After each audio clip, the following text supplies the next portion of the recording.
जय गुरु जी, शुक्राना गुरु जी। ओम नमः शिवाय, शिव जी सदा सहाय। ओम नमः शिवाय, गुरु जी सदा सहाय। गुरु जी के चरणों में मेरा कोटि कोटि प्रणाम। संगत जी, आप सबको भी मेरा सुमन आंटी का प्यार भरा जय गुरु जी। संगत जी, जब जीवन में बहुत ज़्यादा निराशा होती है, नेगेटिविटी बहुत ज़्यादा होती है, तो काम नहीं बनते, रुकावटें आ जाती हैं, अड़चनें आ जाती हैं। तो ऐसे में हमें अपना सिमरन बढ़ाना चाहिए और सत्संग सुनने चाहिए। और सत्संग सुनने से हमारे जीवन में आती है पॉजिटिविटी। कई बार आपने देखा होगा कि बटरफ्लाई आती है, चक्कर काटती है और वो मरी हुई पड़ी मिलती है। तो गुरुजी हमारा कष्ट अपने ऊपर ले लेते हैं और हमारे जीवन में फिर नई नई राहें बनने लगती हैं, नए रास्ते खुलने लगते हैं। तो संगत जी, सत्संग को सुनते रहिए और सब काम धीरे धीरे होने लगते हैं। विश्वास पूरा बना के रखिए। सुनिए आंटी जी का सत्संग। जय गुरु जी। और सत्संग को शेयर भी ज़रूर कीजिएगा। पूरा सत्संग सुनेगा एंड तक। जय गुरु जी। जय गुरु जी, शुक्राना गुरु जी, जय गुरु जी। संगत जी, मेरा नाम रजनी है और मैं चंडीगढ़ से हूँ। ये मेरा गुरु पिता जी के लिए शुक्राना सत्संग है। हम सत्संग करते हैं क्योंकि सत्संग करने से सत्संग करने वाले का भी भला होता है और सत्संग सुनने वाले का भी भला भला होता है। तो सत्संग शुरू करने से पहले गुरु पिता जी के चरणों में दंडवत प्रणाम। और गुरु पिताजी से प्रार्थना है कि हे गुरु पिताजी, मेरे इस जन्म के, पिछले जन्म के जितने भी बुरे कर्म हैं, पाप हैं, किसी का दिल दुखाया है, उसे क्षमा कर दीजिए और मुझे इस नर्क से बाहर निकालिए और अपने चरणों में लगाइए गुरु पिताजी। अब मैं गुरु पिताजी की गुरु पिताजी के मैसेज आ रहे थे कि आज पूर्णमासी का दिन है, जो भी सत्संग शेयर करोगे तो 100 गुना ज़्यादा ब्लेसिंग्स मिलेंगी। तो गुरु पिताजी की आज्ञा से ये सत्संग शेयर कर रही हूँ। सबसे पहले गुरु पिताजी की ब्लेसिंग्स है कि बहुत दिन हो गए थे, जैसे गुरु पिताजी को मैं भोले बाबा के रूप में मानती हूँ।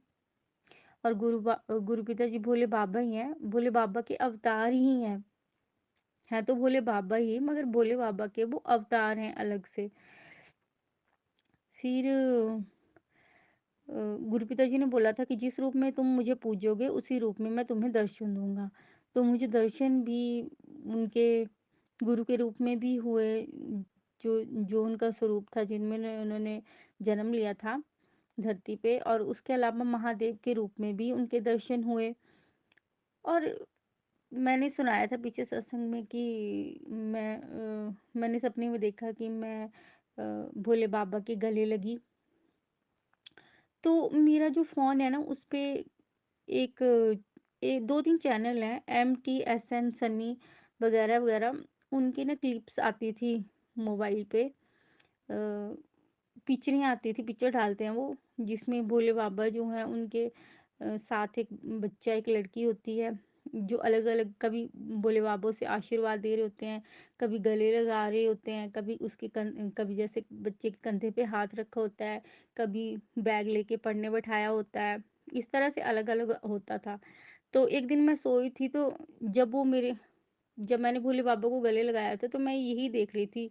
वो जो पिक्चर डाली हुई थी उन्होंने, चैनल वालों ने, तो वो यही डाली हुई थी और सोई थी तो यही दिखा था। तो उस टाइम मुझे समझ नहीं आया। मैं सोचती थी कि जैसे यहाँ पे हो रहा है वैसे मेरे साथ भी होगा क्या? पर आज मुझे समझ आया कि जो भी पिक्चर्स आती हैं वो गुरु पिताजी का मेरे ऊपर वैसे सेम टू सेम वैसे ही आशीर्वाद है। जैसे बैग लेके पढ़ने बिठाया है, तो मुझे बैग लेके उन्होंने पढ़ने बिठाया हुआ है। और मैं बताती भी हूँ कि मुझे सपने में दिखता है कि मैं स्कूल जा रही हूँ और पेपर दे रही हूँ। फिर अलग-अलग चीज़ें दिखती रहती हैं स्कूल्स की ही। तो वो गुरु पिताजी मुझे पढ़ा रहे हैं। और फिर हाथ तो उन्होंने मेरे सर पे रखा ही है गुरु पिताजी ने। और इसके अलावा मैंने पीछे सुनाया था कि मुझे ऐसा लगा कि मेरे कंधे पे हाथ रखा हुआ है। फिर आज गुरु पिताजी ने मुझे एक ब्लेसिंग दी हुई है कि जैसे ही मैं थोड़ा ध्यान में जाती हूँ, तो कुछ दृश्य जो हैं वो मेरे सामने आना शुरू हो जाते हैं। तो उसी दृश्य में मुझे ऐसा लगा जैसे मेरे राइट हैंड से किसी का राइट हैंड है, उस पे राइट हैंड से ताली बजाई। तो फिर क्या हुआ कि जैसे मैंने मोबाइल खोला और उसमें देखा तो सेम टू सेम वैसे ही अ, जो महादेव जी हैं वो जो बच्चा है लड़की है उसके हाथ में वैसे ही उसी हैंड से ताली बजा रहे हैं। और मैं हैरान हो गई, मैं कि ये तो मेरे साथ भी हुआ, ये दृश्य मुझे दिखा। शायद ये दिव्य दृष्टि जो मेरी ओपन है उसकी वजह से दिखता है, गुरु पिताजी दिखाते हैं जो उन्होंने ओपन करवाई है। तो ये भी गुरु पिताजी की ही ब्लेसिंग है। सबसे पहले तो इसके लिए शुक्राना, अलग-अलग दृश्य वो दिखाते रहते हैं।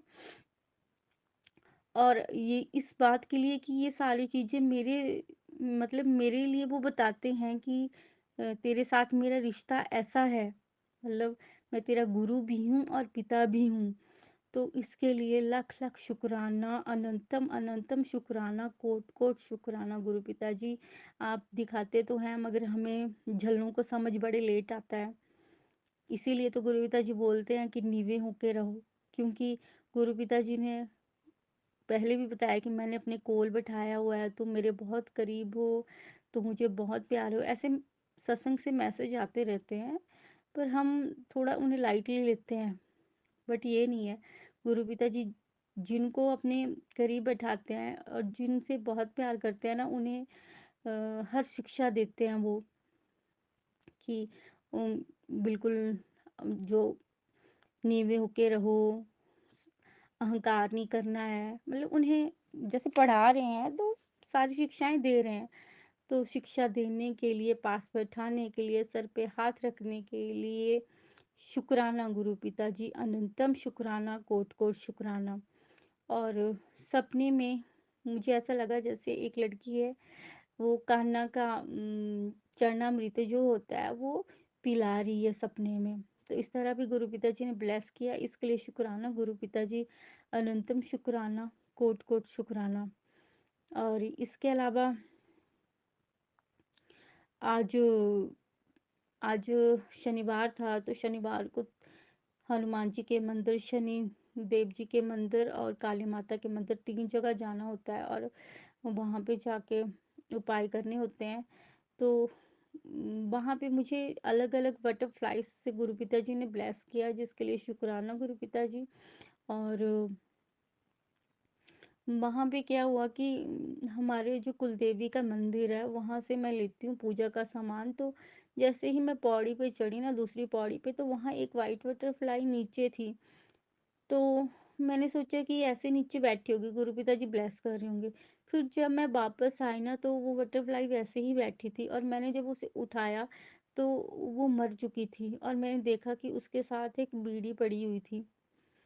जो बीड़ी पीते हैं ना वो पड़ी हुई थी। फिर मैंने उस बीड़ी को पैर से ही नीचे धकेल दिया दूर। और मैंने सोचा कि देखो कितने तीर्थ स्थान हैं, हमारे मंदिर हैं, सात्विक शक्तियाँ, वहाँ पे भी लोग ऐसी तामसिक चीज़ों को पीकर छोड़ देते हैं।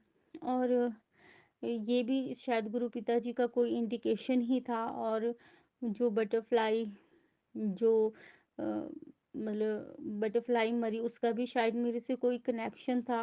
गुरु पिताजी ने कोई कष्ट मेरा काटा तो उसके लिए शुक्राना गुरु पिताजी, अनंतम शुक्राना, कोटि-कोटि शुक्राना। और गुरु पिताजी ने बोला है कि जब भी तुम सत्संग शेयर करो ना तो सबको बताना है कि पीपल, बरगद, पीपल के, बरगद के और अलग-अलग जो हैं वो पेड़ लगाने हैं। और पेड़ जो लगाने चाहिए पर्यावरण के लिए। तो हम सब आओ मिलके संकल्प लें कि पेड़ लगाएं और अपनी इस ये जो गुरु पिताजी की बनाई हुई धरती है इसको स्वर्ग बनाएं। तो इसके अलावा क्या हुआ कि जैसे ना मैं माता को मैंने वहाँ पे जो गुरु पिताजी ने बताया था वो चोला चढ़ाने के लिए वो चढ़ाया। और वहाँ पे ना एक फूल रखा माता के चरणों में, बहुत सारी बड़ी मूर्ति है उसके चरण में फूल रखा। तो वो जैसे फूल रखा वो नीचे गिर गया। तो मैं हैरान हो गई क्योंकि फूल तब गिरता है जब वो देवता आपसे प्रसन्न होता है। और मेरी तो खुशी का कोई ठिकाना नहीं रहा। फिर मैंने दोबारा उस फूल को वैसे ही रखा, फिर नहीं वो गिरा। क्योंकि होता है ना मन में वहम कि पता नहीं ऐसे गिरा हो, और उस टाइम तो हवा भी इतनी नहीं चल रही थी, और मेरा मन खुशी से गद-गद हो गया कि काली माँ मेरे से प्रसन्न है, और तभी फूल गिरा। और ऐसा सेम टू सेम जब गुरु पिताजी के ना मंदिर में जाती हूँ ना, शिवलिंग पे चढ़ाती हूँ फूल, तो वहां से भी गुरु पिताजी कभी कभी फूल जो है गिराते हैं, और बताते हैं कि मैं खुश हूँ तेरे से। तो इस ब्लेसिंग के लिए शुक्राना गुरु पिताजी, अनंतम शुक्राना, कोट कोट शुक्राना। और इसके अलावा अ, आज पूरा दिन जो है गुरु पिताजी ब्लेस करते रहे। गुरु पिताजी बोलते हैं कि तू ना काम में व्यस्त रहा कर, क्योंकि काम में व्यस्त रहेगी तो ना तेरा रोने को दिल करेगा और ना ही तू उदास होगी। और बच्चे के लिए तो कहते हैं गुरु पिताजी की उसकी चिंता तो तूने करनी नहीं है, उसको तो मैंने ब्लेस कर दिया है, देखो कैसे कामयाबी की सीढ़ियां चढ़ेगा।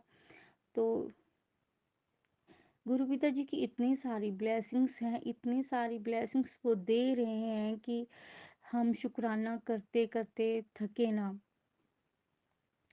अभी टेस्टिंग चली हुई है, मगर फिर भी गुरु पिताजी ने ऐसे हालात कभी आने नहीं दिए कि बिल्कुल ही लाचार हो जाएं। गुरु पिताजी जो हैं वो कष्ट आता है थोड़े टाइम तक रखते हैं, और फिर वो कष्ट हट जाता है, और वो बोलते हैं कि तुम्हारी टेस्टिंग होती है थोड़े समय के लिए, घबराया मत करो। तो गुरु पिताजी, टेस्टिंग लेने के लिए भी आपका शुक्राना, अनंतम शुक्राना, कोट कोट शुक्राना। और गुरु पिताजी जो है ना, गुरु पिताजी ने इस 1 साल लगभग कंप्लीट होने वाला है, तो इस साल में इतनी शिक्षाएं और इतना प्यार दिया, और इतना पढ़ाया, इतना सिखाया जीवन के बारे में कि अ, कोट कोट शुक्राना उसके लिए गुरु पिताजी का, चरणों में गिरकर शुक्राना। क्योंकि गुरु पिताजी जी के आने से पहले मेरी जिंदगी ऐसी वीरान अंधकार में, और बोलते हैं ना कि तुम्हारी कोई वैल्यू ही नहीं, वैसी वैल्यू थी मेरी, कोई वैल्यू नहीं किसी की नजरों में। सबने फायदा उठाया, बट सबसे मैंने सोचा कि सब अपने प्यार करें, मगर किसी ने प्यार नहीं किया। और मैं सच्चे प्यार की तलाश में रही हमेशा कि कोई तो मेरे से सच्चा प्यार करे। और घर वाले मिले, वो भी मतलब उनसे भी कर्मों का कुछ ऐसा बंधन कि वो भी दूसरों की बातों में आते रहे। मेरी सेकंड मैरिज है, तभी मैं ऐसा बोल रही हूँ। फिर गुरु पिताजी आए, तो गुरु पिताजी ने मुझे बहुत प्यार किया। जब मेरे साथ कुछ ट्रेजेडी हुई थी, तो गुरु पिताजी ने सपने में ही मेरा हाथ पकड़ के देखा कि तूने अपना क्या हाल बना लिया है, और मुझे बहुत बहुत सारा प्यार दिया, और सबसे बड़ी बात हो, एक अच्छा इंसान बनाया।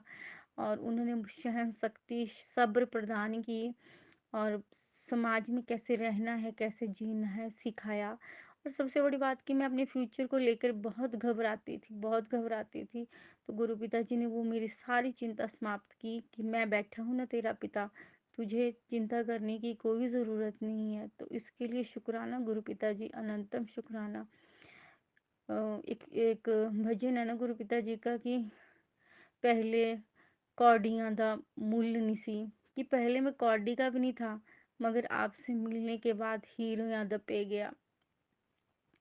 तो वही है कि गुरु पिताजी से मिलने से पहले तो मेरे ख्याल से हमारी की मेरी कीमत कौडी के बराबर भी नहीं थी, मगर अब गुरु पिताजी से मिलने के बाद गुरु पिताजी ने, कोई मुझे समझे ना समझे, कोई मेरी कीमत समझे ना समझे, मगर जिससे स्वयं गुरु पिता प्रेम करते हो, सृष्टि के मालिक प्रेम करते हो, उसने दूसरों से क्या लेना है, कोई प्रेम करे चाहे ना।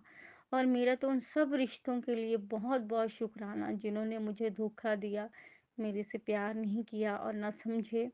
क्योंकि अगर वो सब समझते तो शायद मैं गुरु पिताजी से प्रेम कर ही ना पाती।